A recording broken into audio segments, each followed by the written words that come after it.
جو لوگوں کو دکھاوے کے لیے مال خرچ کرتا ہے اور اللہ اور روز آخر پر ایمان نہیں رکھتا، تو اس کے مال کی مثال اس چٹان کی سی ہے جس پر تھوڑی سی مٹی پڑی ہو اور اس پر زور کا مے برس کر اسے صاف کر ڈالے۔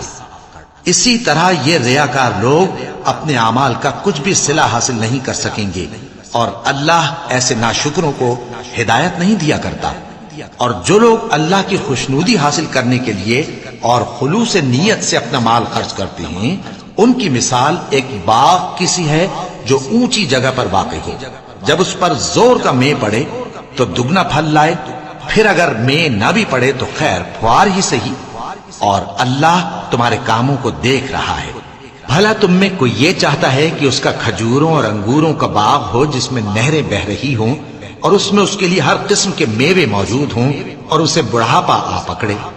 اور اس کے ننھے ننھے بچے بھی ہوں، تو ناگہاں اس باغ پر آگ کا بھرا ہوا بگولا چلے، پس وہ جل جائے۔ اس طرح اللہ تم سے اپنی آیتیں کھول کھول کر بیان فرماتا ہے تاکہ تم سوچو اور سمجھو۔ مومنو،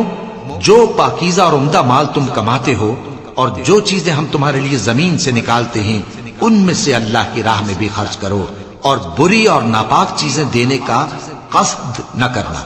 کہ اگر وہ چیزیں تمہیں دی جائیں تو بجز اس کے کہ لیتے وقت آنکھیں بند کر لو، ان کو کبھی نہ لو، اور جان رکھو کہ اللہ بے نیاز ہے، خوبیوں والا ہے۔ شیطان تمہیں تنگ دستی کا خوف دلاتا اور بے حیائی کے کام کرنے کو کہتا ہے، اور اللہ تم سے اپنی بخشش اور رحمت کا وعدہ کرتا ہے، اور اللہ کشائش والا ہے، سب کچھ جاننے والا ہے۔ وہ جس کو چاہتا ہے دانائی بخشتا ہے، اور جس کو دانائی ملی بے شک اس کو بڑی نعمت ملی۔ اور نصیحت تو وہی لوگ قبول کرتے ہیں جو عقل مند ہیں، اور تم اللہ کی راہ میں جس طرح کا خرچ کرو یا کوئی نظر مانو، اللہ اس کو جانتا ہے، اور ظالموں کا کوئی مددگار نہ ہوگا۔ اگر تم خیرات ظاہر کر کے دو تو وہ بھی خوب ہے، اور اگر پوشیدہ دو اور دو بھی ضرورت مندوں کو تو یہ تمہارے لیے بہتر ہے،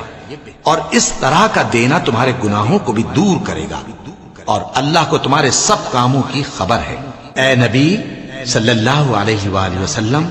تم ان لوگوں کی ہدایت کے ذمہ دار نہیں ہو، بلکہ اللہ ہی جس کو چاہتا ہے ہدایت بخشتا ہے۔ اور مومنو، تم جو مال خرچ کرو گے تو اس کا فائدہ تمہیں کو ہے، اور تم تو جو خرچ کرو گے اللہ کی خوشنودی کے لیے کرو گے،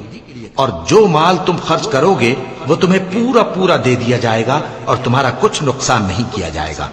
اور ہاں، تم جو خرچ کرو گے تو ان حاجت مندوں کے لیے جو اللہ کی راہ میں رکے بیٹھے ہیں اور ملک میں کسی طرف جانے کی طاقت نہیں رکھتے اور مانگنے سے آر رکھتے ہیں، یہاں تک کہ نہ مانگنے کی وجہ سے ناواقف شخص ان کو تونگر خیال کرتا ہے، اور تم قیافے سے ان کو صاف پہچان لو کہ حاجت مند ہیں، اور شرم کے سبب لوگوں سے منہ پھوڑ کر